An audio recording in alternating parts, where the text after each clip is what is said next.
Top stocks ની વિગત સાથે જોડાયા છે સહયોગી નીરજ અને આરતી. Good morning again. શરૂઆત કરીએ નીરજ, કયા શેર્સ આજે ફોકસમાં? जी परिणामની સિઝનો ચાલુ થઈ ગઈ છે એટલે પરિણામોથી જ શરૂ કરીએ. સૌથી પહેલાં ટાટા કમ્યુનિકેશનના પરિણામ પર નજર પડી રહી છે. જુઓ, આ કંપનીના પરિણામ થોડાક નબળા આવતા દેખાયા છે. પ્રોફિટના ફ્રન્ટ પરથી આપણને યર ઓન યર ધોરણે થોડુંક દબાણ આવતું દેખાઈ રહ્યું છે. જે આવક અને એબિટા છે થોડાક પોઝિટિવિટી સાથે કામ દેખાઈ રહ્યા છે. અહીંયા લગભગ 24% જેટલી આવક વધી છે અને 2% જેટલા ખાસ કરીને અહીંયાથી આપણને એબિટા વધતા દેખાયા છે. પરંતુ માર્જિનના ફ્રન્ટ પરથી અહીંયા થોડોક દબાણ આપણને જોવા મળી રહ્યું છે. 22.6% જે માર્જિન હતા એ ઘટીને આપણને 18.6% પર રહેતા જોવા મળ્યા છે.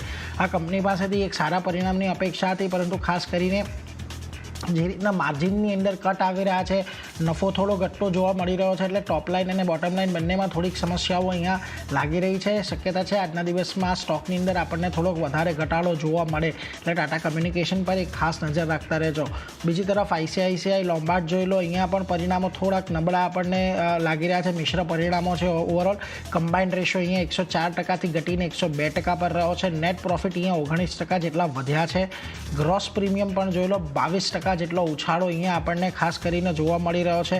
અને રિટર્ન ઓન એવરેજ ઇક્વિટી જે છે એ પણ અહીંયાથી વધ્યું છે. 17.2%થી ઘટીને વધીને 17.8% પર રહેતા જોવા મળ્યા છે. આઈસીઆઈસીઆઈ લોમ્બાર્ડ પર ઘણી બધી બ્રોકરેજ પણ છે. જુઓ, સીએલએસએ ડાઉનગ્રેડ અંડર પરફોર્મ પર ડાઉનગ્રેડ કર્યું છે. 1760ના લક્ષ્યાંક આપ્યા છે. તેમનું કહેવું છે કે Q4માં હવે જે એક આપણે તેજી જોઈ છે, હવે વધારે અપસાઇડની અહીંયાથી જગ્યા નથી દેખાઈ રહી. ઓવરઓલ FY24 એક 18%ના ગ્રોથ સાથેનું સારું વર્ષ અહીંયા રહ્યું છે. અને ખાસ કરીને હવે પ્રીમિયમ ગ્રોથ અહીંયાથી થોડુંક સ્લો થાય એવું એમને ખાસ કરીને લાગી રહ્યું છે. HSBC જુઓ, બાયનો કોલ આપી રહ્યા છે. 1990ના ટાર્ગેટ આપી રહ્યા છે. તેમનું કહેવું છે માર્કેટ શેરમાં વધારો થયો છે, પ્રીમિયમ ગ્રોથ દેખાયો છે. ખાસ કરીને જે ગ્રોથને લઈને મેનેજમેન્ટનો આશાવાદ છે એને કારણે તેઓ અહીંયા બાયનો કોલ આપી રહ્યા છે. જેફરીસ પણ જુઓ, બાયનો કોલ આપી રહ્યા છે. 1950ના ટાર્ગેટ આપી રહ્યા છે. એમનું કહેવું છે કે જે કોર નંબર્સ હતા Q4ના તે મોટેભાગે ઇનલાઇન રહેતા જોવા મળ્યા છે ખાસ કરીને. અને પ્રોફિટની અંદર અહીંયા આપણને જે રીતનો વધારો જોવા મળ્યો છે એ એક સારું કહી શકાય. અને મોર્ગન સ્ટેનલી તો ઓવરવેટનો કોલ આપી રહ્યા છે, પરંતુ ટાર્ગેટ એમના 1850ના છે. એમનું કહેવું છે કે 4થી 5%ના એક પ્રોફિટ ગ્રોથના અનુમાનની સામે માત્ર 2% જેટલો પ્રોફિટ ગ્રોથ આવ્યો છે. અને ખાસ કરીને જે FY25નું ગાઈડન્સ આપ્યું છે કે એક્ઝિટ બાજુ રહેતું જોવા મળ્યું છે. એટલે ખાસ કરીને અહીંયાથી તેમણે ઓવરવેટનો કોલ ભલે આપ્યો, 1850ના ટાર્ગેટ આપ્યા છે. એટલે જો પરિણામ અહીંયાથી ઓવરઓલ સારા છે. બ્રોકરેજ અહીંયાથી બુલિશ થોડાક લાગી રહ્યા છે. એટલે થોડુંક આજે મિશ્ર એક્શન કદાચ આજના દિવસમાં જોવા મળી શકે છે આઈસીઆઈસીઆઈ લોમ્બાર્ડ પર. એટલે એના પર એક ખાસ ધ્યાન રાખજો. બીજી તરફ એન્જલ વનના પરિણામો જુઓ, સારું ક્વાર્ટર રહ્યું છે. પ્રોફિટ અહીંયાથી લગભગ 27% જેટલો વધ્યો છે. આવક અને એબિટામાં પણ જો 64થી 37%નો આપણને ઉછાળો ખાસ કરીને બંનેના ફ્રન્ટ પર જોઈ રહ્યા છીએ. પરંતુ ખાસ કરીને માર્જિન જુઓ, 46%થી ઘટીને 39% પર અહીંયા માર્જિન રહેતા જોવા મળ્યા છે.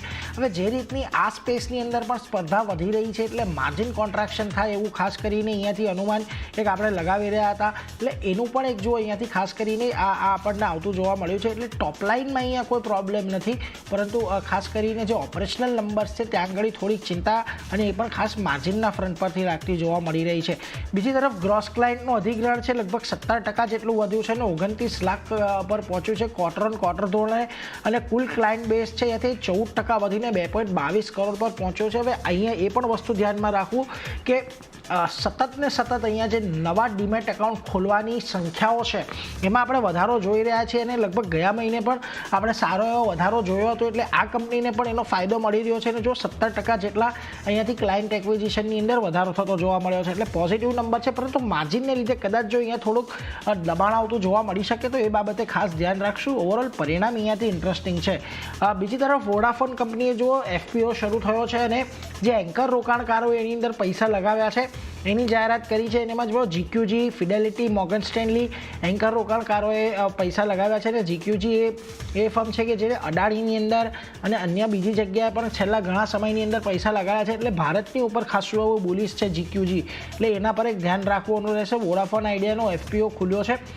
ખાસ કરીને આ બધા મોટા એન્કર રોકાણકારો જે છે GQG, ફિડેલિટી, મોર્ગન સ્ટેનલી એમને અહીંયાથી પૈસા લગાડ્યા છે. બીજી તરફ બ્રિગેડ એન્ટરપ્રાઇઝ જોઈ લો, FY24 Q4 બંનેના બિઝનેસ અપડેટ આપ્યા છે. Q4માં એમનું 22,043 કરોડનું પ્રી સેલ્સ રહ્યું છે. FY24ની અંદર 6,000 કરોડનું ટોટલ પ્રી સેલ્સ રહ્યું છે. અને FY24 અને Q4માં એટલે કે FY24માં વાર્ષિક ધોરણે આખું વર્ષ ઘણું સારું રહ્યું છે. અને Q4 ત્રિમાસિક એટલે દરેક ક્વાર્ટરમાં Q4 સૌથી શ્રેષ્ઠ આપણને રહેતું જોવા મળ્યું છે. FY24માં સેલ્સ વોલ્યુમ જુઓ લગભગ 7.55 મિલિયન સ્ક્વેર ફીટ પર રહ્યા છે, જે Q4ની અંદર 2.72 મિલિયન સ્ક્વેર ફીટ પર રહ્યા છે. સરેરાશ રિયલાઇઝેશન 23% જેટલું વધ્યું છે FY23 કરતાં. અને ગ્રુપ કલેક્શન પણ જુઓ થોડુંક ઘટાડો અહીંયાથી ચોક્કસથી જોવા મળ્યો છે, એટલે એના પર એક ધ્યાન રાખજો. ઓવરઓલ એક સારું અપડેટ આવતું જોવા મળ્યું છે બ્રિગેડની અંદર, એટલે એ જે અહીંયા તમને એક સારો એવી ઉછાળો જોવા મળી શકે છે. બીજી તરફ સનટેક રિયલ્ટીનું આપણે જોઈ લઈએ, એને પણ Q4 અપડેટ આવ્યા હતા. Q4માં પ્રી સેલ્સ છે લગભગ 26% વધીને 678 કરોડ પર રહ્યું છે. અને જે પ્રી સેલ્સ છે એમાં પણ 20%નો વધારો થયો છે, લગભગ 1915 કરોડ પર આપણને રહેતું જોવા મળ્યું છે FY24ની અંદર. અને ખાસ કરીને જે કલેક્શન છે એ પણ 10.3% ઘટીને 296 કરોડ પર રહ્યા છે. અને FY24માં કલેક્શન 1% ઘટ્યા છે. થોડીક ચિંતાનો વિષય અહીંયાથી છે જે રીતથી કલેક્શનની અંદર ઘટાડો જોવા મળ્યો છે, કારણ કે આપણે જેટલા પણ Q4ના અપડેટ જોયા છે, ખાસ કરીને રિયલ એસ્ટેટ કંપનીઓમાં, એમાં જો દરેકની અંદર આપણને એક સારું પ્રદર્શન જોવા મળ્યું હતું, પરંતુ અહીંયા જે કલેક્શનના આંકડા છે થોડાક ચિંતાજનક છે, કારણ કે પ્રીસેલ્સ વધ્યા છે, સામે કલેક્શન એટલું નથી આવતું જોવા મળી રહ્યું. એટલે આ બધા કાઉન્ટર પર નજર રાખીશું, ખાસ કરીને ટાટા કમ્યુનિકેશન, ICICI લોમ્બાર્ડ અને એન્જલ વન, આ બંને પર આજે આપણને રિઝલ્ટ રિએક્શન એક જોવા મળી શકે છે. પરંતુ આરતી, તમારી પાસે કયા સ્ટોક કે જ્યાં આજે ખાસ નજર રાખવાની? જી નીરજ, શરૂઆત અંબુજા સિમેન્ટ સાથે જ કરીશ. અહીંયા ફોકસ આજના દિવસે રહેવાનું છે, કારણ કે અદાણી ગ્રુપે અંબુજા સિમેન્ટમાં 8,339 કરોડનું વધારાનું રોકાણ જે છે તે અહીંયાથી કર્યું છે તેવા સમાચાર છે. અને વોરંટ દ્વારા અંબુજા સિમેન્ટમાં આ રોકાણ વધારવામાં આવ્યું છે અદાણી ગ્રુપ દ્વારા. અંબુજા સિમેન્ટમાં અદાણી ગ્રુપનો હિસ્સાની વાત કરીએ તો 70.3% હિસ્સો આપણને થતો દેખાઈ રહ્યો છે. અને અંબુજા સિમેન્ટમાં કુલ રોકાણ 20,000 કરોડ સુધી આપણને પહોંચતું દેખાયું છે. અને 2028 સુધીમાં ક્ષમતાની વાત કરી લઈએ તો લગભગ 140 MTPA કરવાનો લક્ષ્ય જે છે તે પણ અહીંયાથી રહેતો દેખાયો છે. તો અંબુજા સિમેન્ટ આજે ખાસું ફોકસમાં રહેશે. અદાણી ગ્રુપ દ્વારા જે વધારાનું રોકાણ કરવામાં આવ્યું છે તેને કારણે સ્ટોક ફોકસમાં રહી શકે છે.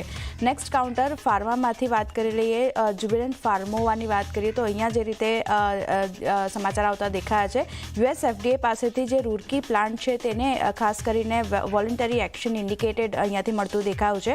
અને આ પ્લાન્ટમાં દવાનું મેન્યુફેક્ચરિંગ થાય છે. અને US FDA દ્વારા 25 જાન્યુઆરીથી લઈને 2 ફેબ્રુઆરી વચ્ચે આ તપાસ હાથ ધરવામાં આવી હતી પ્લાન્ટની.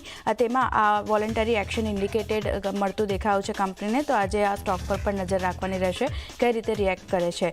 નેક્સ્ટ કાઉન્ટર શિલ્પા મેડિકેર, અહીંયા પણ તપાસ હાથ ધરવાના સમાચાર આવતા દેખાયા છે. તેલંગાણાના જે જાડચેરલા યુનિટ છે, યુનિટ 4ને ખાસ કરીને GMP સર્ટિફિકેટ મળ્યું છે. અને ઓસ્ટ્રેલિયાની એજિસ પાસેથી આ GMP સર્ટિફિકેટ કંપનીને મળ્યું છે.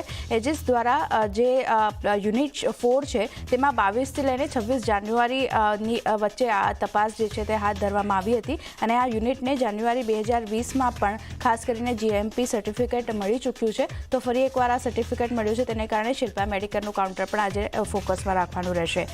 નેક્સ્ટ બાયોકોન કરાર કરવાના સમાચાર આવતા દેખાયા છે. અહીંયા બ્રાઝિલની કંપની બાયો સાથે લાયસન્સિંગ કરાર કર્યા છે. અને સેમાગ્લુટાઇડના કમર્શિયલાઇઝેશન માટે આ કરાર જે છે ખાસ કરીને કરવામાં આવ્યા છે. ટાઈપ 2 ડાયાબિટીસની સારવાર માટે ખાસ આ દવાનો ઉપયોગ કરવામાં આવે છે, જેની માટે કરાર કર્યા છે. તો બાયોકોનનું કાઉન્ટર પણ ફોકસમાં રાખવાનું રહેશે. પાવરમાંથી પાવર ગ્રીડ આજે ફોકસમાં રહેશે. બીડ જીતવાના સમાચાર કંપની માટે છે. કંપનીએ MP, ગુજરાત અને રાજસ્થાનમાં ટ્રાન્સમિશન લાઇન માટેની બીડ જીતી છે. અને કંપની ઇન્ટરસ્ટેટ ટ્રાન્સમિશન સિસ્ટમ માટેની બીડ પણ જીતી છે. તો ફોકસમાં પાવર ગ્રીડનું કાઉન્ટર પણ રાખવાનું રહેશે. નેક્સ્ટ કાઉન્ટર ક્રોમ્પ્ટન ગ્રીવ્સ, અહીંયા પેટન્ટ મળી છે, તેને કારણે સ્ટોક ફોકસમાં રહેશે. કંપનીને સીલિંગ ફેન બ્લેડ માઉન્ટિંગના ઇન્વેન્શન માટે પેટન્ટ મળી છે. અને ખાસ કરીને એક્સટેન્ડેડ લિફ્ટ એંગલ્સ સાથે સીલિંગ ફેન બ્લેડ માઉન્ટિંગ જે છે એની માટે પેટન્ટ મળી છે. તો તેને કારણે ક્રોમ્પ્ટન ગ્રીવ્સનું કાઉન્ટર પણ આજે પોઝિટિવલી રિએક્શન આપી શકે છે. નજર સ્ટોક પર રાખવાની રહેશે.